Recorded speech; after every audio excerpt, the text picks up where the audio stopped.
आपकी एक छोटी सी गलती आपकी पूरी जिंदगी कैसे बर्बाद कर सकती है। आज की ये छोटी सी कहानी पूरा जरूर सुनिए। एक कपल युगल को शादी के 11 साल बाद एक लड़का हुआ। वे बहुत ही प्रेमी कपल थे और उनका लड़का उनकी आंखों का तारा था।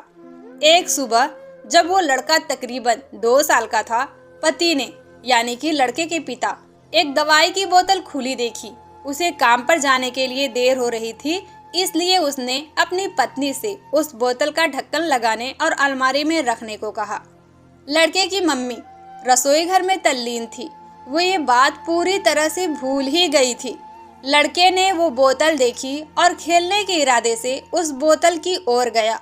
बोतल के कलर ने उसे मोह लिया था, इसलिए उसने उसमें की दवाई पूरी पी ली थी।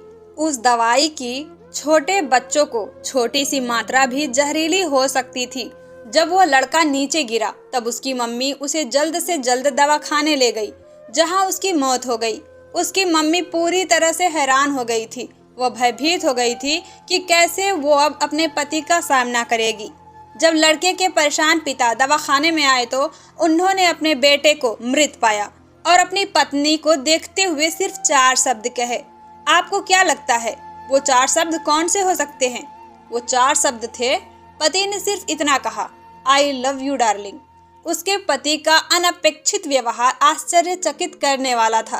उसका लड़का मर चुका था, वो उसे कभी वापस नहीं ला सकता था और वो उसकी पत्नी में भी कोई कसूर नहीं ढूंढ सकता था। इसके अलावा आगे उसने खुद वही बोतल उठा के बाजू में रख दी होती तो आज उसके साथ यह सब ना होता। वो किसी पर भी आरोप नहीं लगा सकता था। उसकी पत्नी ने भी उनका इकलौता बेटा खो दिया था। उस समय उसे सिर्फ अपने पति से सहानुभूति और दिलासा चाहिए थी और यही उसके पति ने उस समय उसे दिया। कभी कभी हम इसी में समय व्यर्थ कर देते हैं कि परिस्थिति के लिए कौन जिम्मेदार है या कौन आरोपी है। ये सब हमारे आपसी रिश्तों में होता है। जहाँ जॉब करते हैं वहाँ या जिन लोगों को हम जानते हैं उस सभी के लिए ऐसा ही होता है और परिस्थिति के आवेश में आकर हम अपने रिश्ते को भूल जाते हैं और एक दूसरे का सहारा बनने के बजाय एक दूसरे पर आरोप थोपते रहते हैं।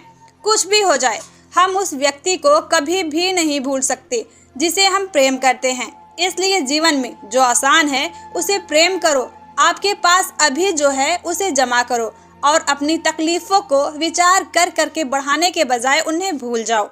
उन सभी चीज़ों का सामना करो जो आपको अभी मुश्किल लगती है या जिनसे आपको डर लगता है। सामना करने के बाद आप देखोगे कि वही चीजें उतनी मुश्किल नहीं होगी जितना कि आप पहले सोच रहे थे।